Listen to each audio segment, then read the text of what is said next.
Hey everyone, welcome to my monthly opinions. I'm going to try to do this as quickly as I can because I don't know if my brother in law is going to call me in a little bit and tell me he's on his way to pick me up or not for work, or if my mom's going to show up early. So, try to do this as best as I can. These are my late October, early November monthly opinions on the Side to Hitchhik comic book. Now, I ended up getting 254 this past Friday, which ironically was the same day that my nephews were dropped off. Actually, they were dropped off later that night. I mean, first of all, they dropped off the 18-year-old and then took the kids to the pumpkin patch, the corn maze, if you will, here in town. But anyway, besides that, before they got there, I ended up getting 254 in the mail, and as I said in my review, it's pretty decent. You know, actually, it's pretty decent, an 8 out of 10 issue. Um, but I know one thing that's kind of been bothering some fans, and makes them wonder, when are we going to get a straight answer on this? Is something that I mentioned in a video, on camera video, that is, and that was the fact that Nicole could end up being the key to everybody's memories being restored, and so far she is. So far, she is exactly that. Um, and a lot of people want to know why she's the reason. And the only thing I can think of is she she's an artificial intelligence, an AI. So I'm guessing she's kind of immune, if not unaffected, by what's going on. Like maybe she, is no like okay. The last thing we saw of her in 247 was they were about to battle the Tails doll. Am I right?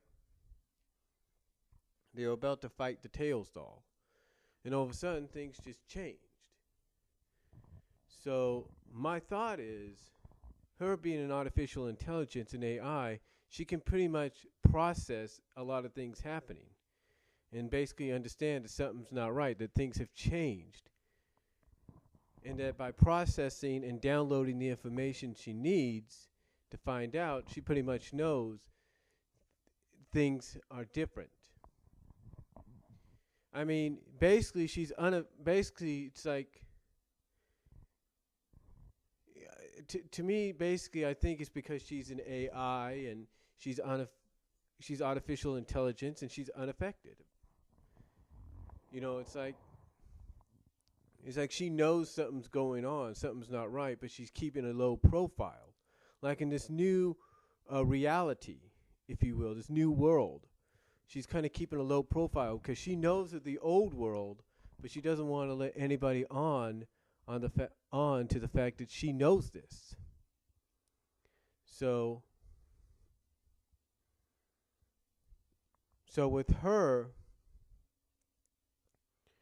so with her that's possibly the key and the reason why she's able to restore everybody's memories. Mostly also because she came in contact with Nagus first, and by coming in contact with him and his sorcery, that kind of not only messed her up when he threw her down, her portable version down, and caused it a short circuit, but it also opened up all the memories of the old world that I'm guessing she had kept downloaded and in file and encrypted away from a lot of people. And then also you add in the fact that Sonic was the closest to the Genesis wave, that it only makes sense he and her close connection with him would come into play as well. Oh, with those that are closely connected, like Tails and Sally and Nicole, like Sally and Bunny and Rotor and Antoine. Anytime they would come in contact with Nicole, because of her close friendship with Sonic and thus his close friendship with them, it activates those unlocked files, those encrypted files. It's kind of like when you play a game on the Xbox or the PS3, or even the Nintendo Wii or Wii U, that when you perform a certain task in the game or you pass a certain level, you unlock a certain item or a certain character, or you unlock a certain achievement. And that's basically what this is like. It's basically like every time, and that's basically what it's like. It's like, she's that device, she's that task, she's that thing that you need to unlock a certain level, to obtain a certain item, and that's basically what she's like. That's the way I look at it. That's the way I look at it. Now, now again, I know a lot of fans don't quite understand that, but that's the way I look at it. So, but besides that, I know there's a lot of things that kind of throw people off. I mean, when we look at Mutsky, or Ben, as he's called, which I think is a play off Ben Bates, not Ben Hurst, a lot of people are kind of disappointed. They're like, well, wait a minute. Mutsky was only in the pilot episode. He was only in the pilot episode in a picture and in robotic form. What really makes him the missing Saturday morning character? What makes him the returning Saturday morning character above, let's say, someone like Dulcie? What makes him above that? And that kind of confuses folks. But on top of that, you think, okay, it's Mutsky. But on top of that, you see Mutsky in full Mobian form. Not a pet dog anymore, but full Mobian form. And you think to yourself, why in the world would they do this? That's what got a lot of people. What sense did it make? And again, if you watch my previous video and read what I said, and click on the links and read there those articles or editorials, you'll see that the reason Mutsky, along with the redesigns of the characters, was done was to basically keep Sega from taking out the Saturday morning content of the comic.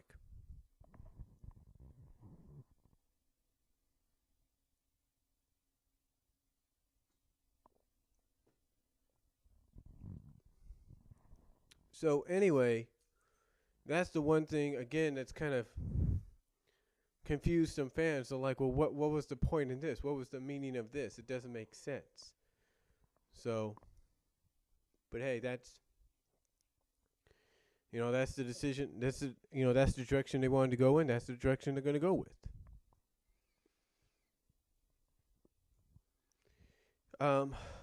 And then, of course, with Sonic Universe, you got Pirate Plunder Panic, which has come out. And we got one more issue to go on that before we hit the next Sonic Universe arc, which is Shadows Fall. Shadows Fall, of course, being dubbed, I should say, by fans as Shadow the Hedgehog 1.5. But Shadows Fall, that's going to be coming out after Pirate Plunder Panic. And they've already got a lot of the cover previews for all the issues coming as well. In fact, 257 has its two covers, its Valiant cover and its official cover.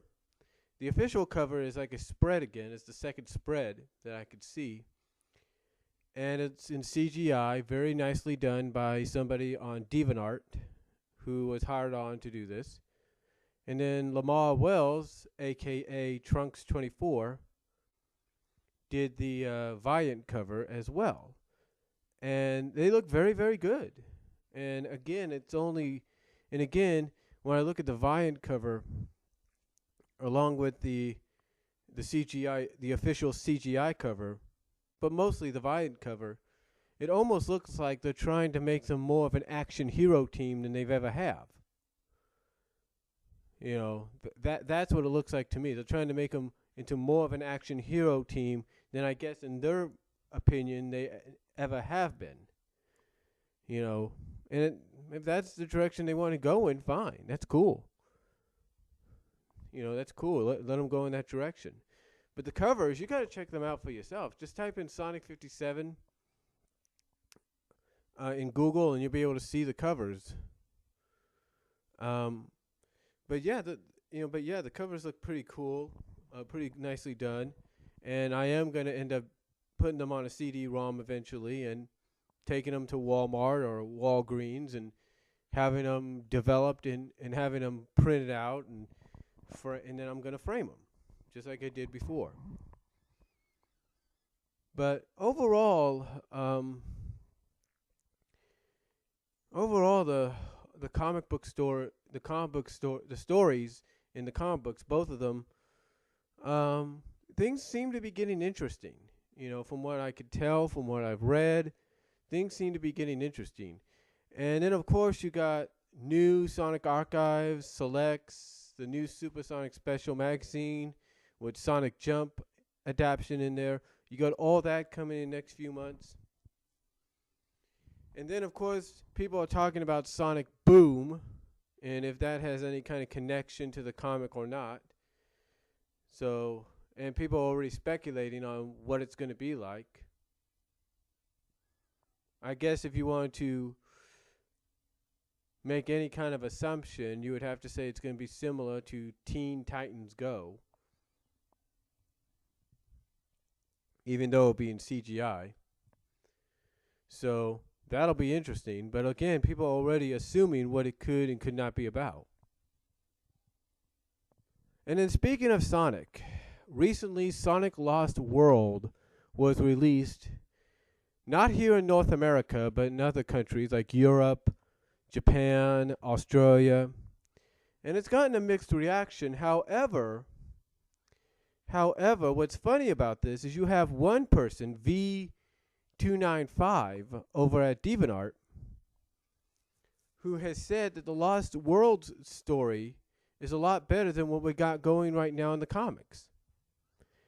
Even though the ratings so far across the board for the game have been in the halfway point, basically like 6 out of 10, 5.5 out of 10, or whatever. But it seems it's getting a bit of a mixed reaction. But from what I have seen, the story is indeed a lot darker than usual. I mean, what a way to introduce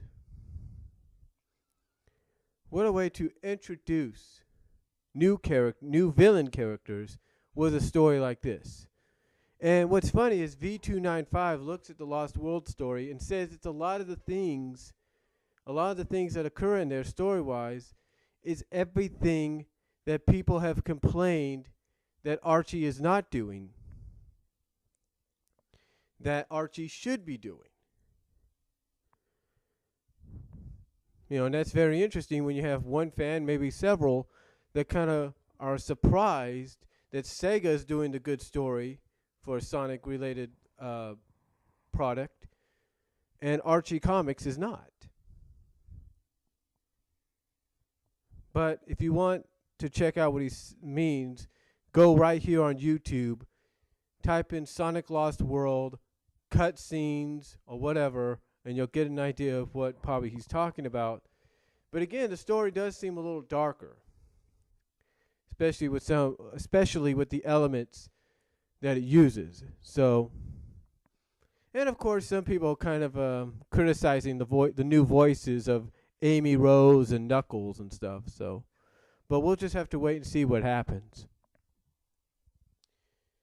My opinion, though, is the gameplay looks okay. I mean, I know a lot of people think it's kind of a Mario Galaxy ripoff, and that's true. And that's true.